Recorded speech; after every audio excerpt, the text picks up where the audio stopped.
Hi again, and thank you for coming back to the YouTube channel. In this video, I'm going to share a little secret with you. It's all about a little tip which could have a very significant impact on the way you think about your English, how you think in English, and how you express yourself in English. It's all about how we can trick the brain into thinking that it is thinking in English without translating from our first language. It is possible, although it may sound too good to be true. I'd like to tell you that it is a tried and tested method used by myself when I was a younger man learning languages, and over the years as a teacher, I've shared this secret with many a student who has gained in confidence and who has managed to think directly in English without translating from his or her first language. Let's find out a little bit more. This method will not take you a lot of time. It's only going to take you a few weeks before you start feeling a difference and until that natural thinking in English becomes second nature, a reflex. You might not even know that you're doing it. You're just going to slip into thinking in English, and that bad habit of translating from your language into English, especially the terrible recipe for disaster, which is translating word for word, all of that's just going to stop. So how do we do it? All you've got to do is look around you. It couldn't be simpler. It's as easy as that. You can choose to sit down and look around you, or for even better results, move around and look around you. As you see all of those objects, if you know that word in English, say it in your mind. As soon as you see it, say the word in English in your mind, and for even better results, actually pronounce the word. As you move around, look, see something, for example, television, plant, actually pronounce it, say it. Now, why should we do this? This is quite simply because once something has been repeated on a regular basis, let's say around 50 times normally for the average person, the brain actually starts recording. So what's happening is the brain is actually associating an image with a sound, and that's going directly into the brain. It's exactly how we learnt our first mother tongue. We looked, we heard, we associated, and in time we acquired, we got this vocabulary in a very natural way. Now we are imitating this way in a very kinetic way, using our natural motor skills. That is to say, our eyes, our ears, and our mouth.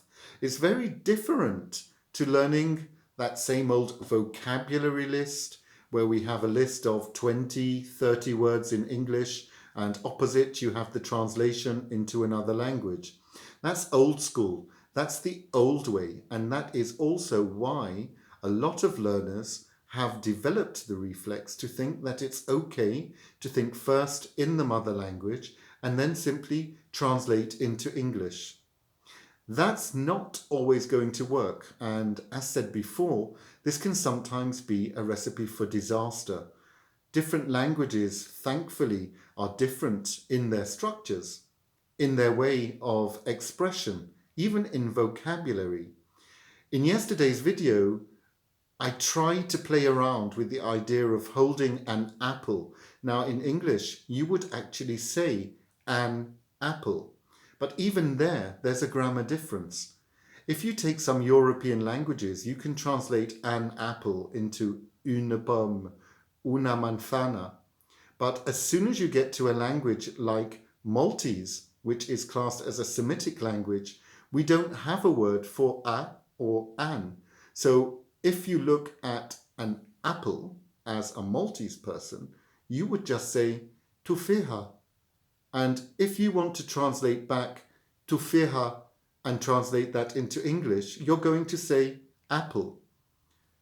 That's already a grammar mistake because in English we have to say an apple.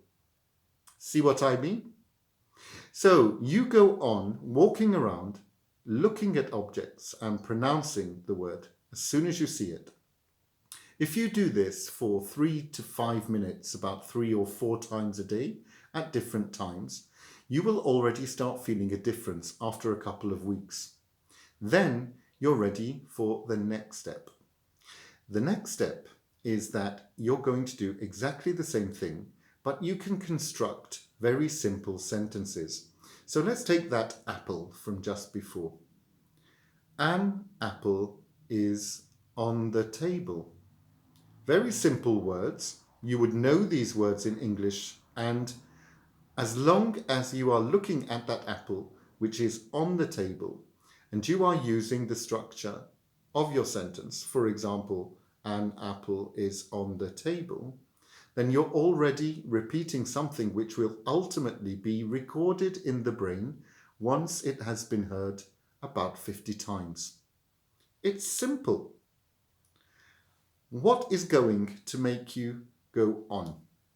Now, when you are walking around and you're saying things to yourself in English, at this point it's still very mechanical. It's not very natural in that it might not be what you really want to say.